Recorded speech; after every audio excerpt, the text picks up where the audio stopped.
When you woke up today, did you think that you would watch a video about a virtual horse game featuring the art styling of the vintage 1980s My Little Pony series? Because here we are, and isn't life beautiful?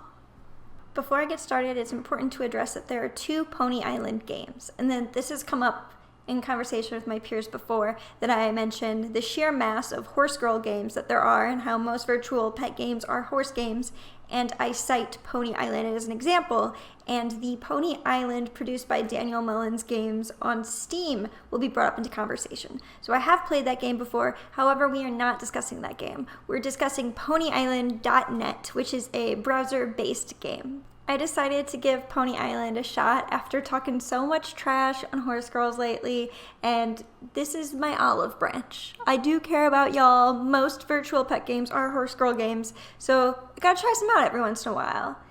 This was a recommendation from Elizabeth Petties, who said, would you ever consider doing a video on PonyIsland.net? She joined at the age of 12 in 2010, and then she says that most of the players are teens and adults, not children. Now, I would say about this note, it's conjecture really, but I would say that most virtual pet games that I cover on this channel, like most browser-based virtual pet games, are mostly teens and adults, not children, because children have access to so much content that is targeted to them and is more engaging to them. We don't live in a time anymore where the 12-year-old at the computer after school is on a browser environment. They're on their tablets, they're playing those kinds of apps. So yes, that's my soapbox about that. Let's get started on Pony Island. So first things first, let's just do a small tour of everything that's accessible on the website before I break down the features and do feature mapping. So this is the Pony Island homepage. And as you can see, if you hover over any parts of the site, it glows. So let's go ahead and click on one. And it gives you a general tour. And you can see this if you're not logged in. So it talks about contesting your ponies, breeding your ponies, including the genetic variability, dress up, because hey, ponies love being dressed up, obviously. And then the community. All right, so that's that. Then the first tab is Hall of Fame, what I assume to be Player of the Week, or excuse me, Pony of the Week. Then we have the Hall of Grand Champions, and I think that this is ponies that have been maxed out, and this is a per pony, if you're wondering why it's a giant cat, which is a terrifying concept because cats are killing machines. Also, yeah, why does it look like a domestic cat and not a lion? What a question. And then this newborn tab shows you all of the most recently bred babies on the site, all of the newborn foals. And this one's a Phoenix pony Phoenix pony. Anyways, I'm learning a lot from this game. After going through those, on the homepage we've got a news selection, Pony of the Week, Pony Market, and Newborn, as well as the time and quick links. So now what we're going to go through is the navigation bar. This first one is called User, and when you click on it, it takes you to your own personal Pony Island. The only thing I have here is a stable. We will go through stable in a moment, but to start off with, my user page, I am a trial user, which means that I have not paid for membership. And then we have my inventory, which these are the items I possess. Then my finances, which is a log of all of my financial transactions, upgrades, and then back to customization of my island. Oh, I didn't know that you could do this. Can I? Thank God. Okay, and then now let's go to my stables. So I only own one stable, and these are all my critters. Can you notice anything about the way they're named? I found this little lady, and she is a straight up Jackie, and she was unnamed. So I was like, we have to name her Jackie. Look at her. She has the antlers and everything. She's a full-on Jackie. So anyways, so I have little baby Jackie. She was my generated, like my progenitor, essentially. You get to create a pony, so she's the one I created with. And then this is Jacko, who I purchased. He's a mountain pony with fawn and stocking genes. He's had 2 owners, and he's pretty high stats. Well, actually, I have no idea. Then here's Jackie, and she's a reindeer pony with fawn genetics and has 3 owners. And I've favorited her. And right now she's pregnant, and in 3 days she will give birth. Oh, back, sorry. And then this is B-Call/Dipped. I don't think I could change the name. And he is a Valkyrie pony. If I could change the name, it would be to like Jack. Oh, hey, here, let's do it. Jack it is. Because I got to keep it consistent in my stable. And so that's the stable. Then there's the nursery that shows you which of your critters are pregnant. I set Jackie and Jack to breed. And then your quests generator. So this is for creating new ponies. And since I'm a new user, I only have these 4 options to choose from. And then there's dream generator, where you can build the pony of your dreams. Excuse you, that's my food. Can you stop that? Ponies are terrifying. But this is a really cool generator, and you can do like randomized colors and randomized genes. This is a really, I love the art in this game, and I really love how dynamic it is. Like, it's an incredibly attractive game, and I love the pony builder. I'm really impressed by this, actually. I think that the way that it was built and designed is really clever, and I'm a huge fan of it.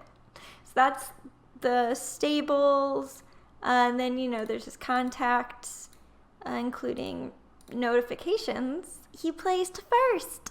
Well, that's because he was the only pony in his category. And then we have the forums and associations, which are like guilds, I think. And then you could create an association for premium currency. I have no idea how much the premium currency conversion rate is. Then contests, which I will get into later. I'll just open one real quickly. It's like, it's a whole thing. And then a store where you could just buy general goods, including wearables. And then in the pony market, this is where you buy ponies. Like, this is where you just could like just pick up a random pony, because people just like discard their ponies and you could just buy them. So this is where I got all my Jackies, besides the progenitor, who was a baby. Girl, it really messed me up when I saw these kitsune ponies. I was just like, do we really need them to have that many tails? Like, it blows my mind. Like, only on the internet. Only in the post-anime internet will you find a cross between My Little Pony and Kitsune, my friends. It boggles my mind. I love this art, though. I think that they are so cool. I'm actually like super into this. I had no idea that like a horse game could appeal to me. But then again, I also thought there was no way a dragon game could appeal to me. And then I started playing Fight Rising. And then there are actions. Auction, the auction house. And you could buy things, including ponies. And, you know, you can auction your own stuff. And then there's the search for ponies, users, items, associations. So this game has a really clean layout. And so whenever I start a new game, I always, there's a moment you have, there was a tutorial page that kind of gave you a basic overview, but there's always that moment of, okay, I'm here. Now what do I do? And so what I did was I went on the page, and you could sign up for quests. Start quest. And so easy quest. Increase level to 10. That's the quest. And so I have them all on quests, and they all need to increase level.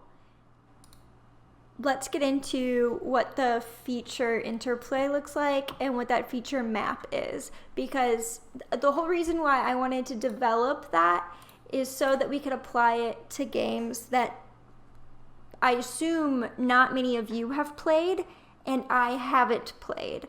So this is a good way to, if you are designing a game or you care about user experience design on a game and you are very close to your own game, a good way to start thinking about these things is by playing new games and by trying to figure out how their features work and what's obvious to you and what's not obvious to you is a really good way to then have somewhere to start from when you're looking at your own game, because you could ask yourself, oh, we have a feature like that. Is it so obscure to players like it is on this game? Or if something's designed really well in this game, then you could take those learnings to your game. So yeah, let's feature map. Chronologically speaking, when you log on, your first activity will probably be feeding your ponies and then vetting your ponies, which both increase hit points or reduce hunger and give your pony the opportunity to live and do other things. They take currency and they just fill up status bars. The next feature would be competitions, which reduce the health, morale, and the hunger of the pony, which is why you have to do those other things to build those back up, but you get experience which goes forward to leveling up your ponies. And the quests demand higher level ponies. And then breeding is an activity that has a 5-day cooldown. This is the feature interplay for the entire game, and as you can tell, it's kind of shallow. There's not a whole lot going on here.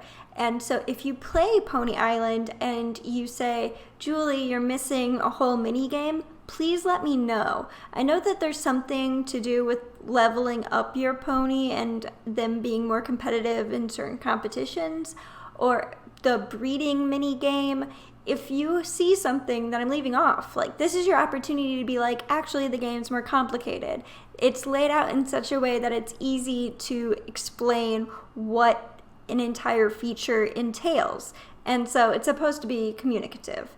But this game is pretty easy to learn and it's laid out very intuitively. I'm actually kind of upset. I was hoping it would be more like Indemita and confusing and easy to say, hey, this is why we need a feature map. Who knows, maybe I just need to go back to Indemita and give it another try. Let's get into my final thoughts on Pony Island. I'm enjoying playing this game. There are features that I really like.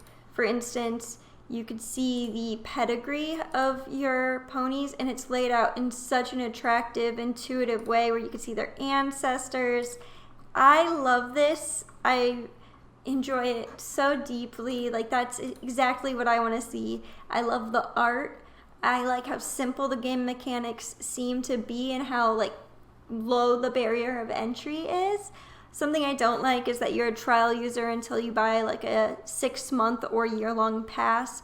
Not crazy about that, but I do like the art and the dynamic breeding, and I think I'm gonna follow this through for a little while. Definitely hold me accountable, ask me how my ponies are doing. I'll do my best to tell you. I'm looking forward to playing with the breeding game. I have high hopes for that.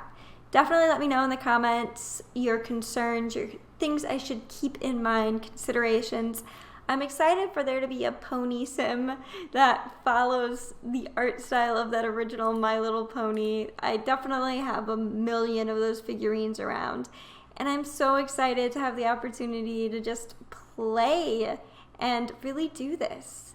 Oh, I came in final place in the marathon. Well, anyways, yeah, leave comments. Let me know what you're thinking, and I will see you guys next time. Bye!